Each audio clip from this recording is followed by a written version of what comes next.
On Valentine's Day in 1912, Arizona was annexed to the United States of America.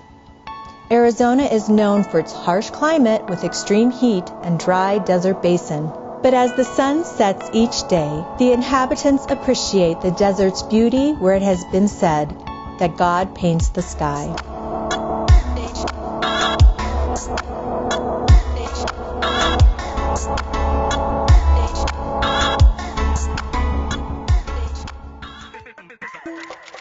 In 1539, Marcos de Niza, a European friar, documented the first exploration of Arizona's Native American culture. From there, Arizona became a territory of Sonora, Mexico.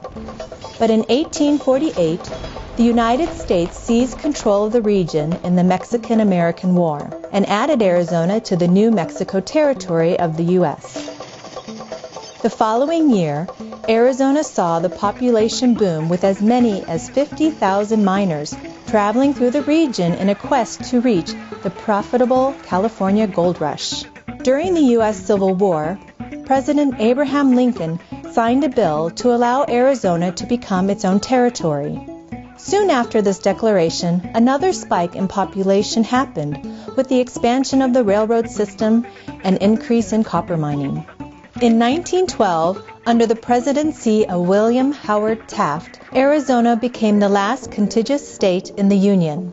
With the climate annually reaching temperatures in the upwards of 120 degrees, population growth was stagnant until the 1960s when air conditioning was introduced. Now, with the comfort of in-home climate control, Phoenix, the capital of Arizona, has experienced a population increase of 6 times the amount just 4 decades ago. Phoenix is now the 6th largest city in the United States. Unfortunately, this increase in population has been met with an increase of homelessness. According to the Department of Economic Security's Homelessness 2012 annual report, 1 in every 230 citizens experienced homelessness. Half of the homeless population is comprised of families with dependent children, which is disproportionately higher than the nation's average of 37%. This number continues to rise as the fastest growing segment of the homeless population in Phoenix.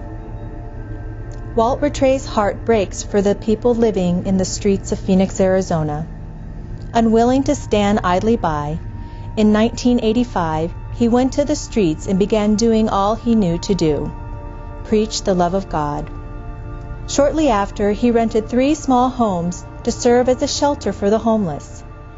These small homes birthed the mission of Church on the Street. Today, Walt, his wife, and the staff at Church on the Street minister in care centers, communities, and prisons throughout Phoenix. The ministry has evolved into an inner-city church and facility, which houses over 200 men and women in the Transitional Residential Program. With no government funding, the growth and development of this ministry has been strictly dependent on faith in God and the sacrificial gifts of faithful supporters. With God's direction and continued support of people just like you, the question becomes, is this where you need to step in and be the difference?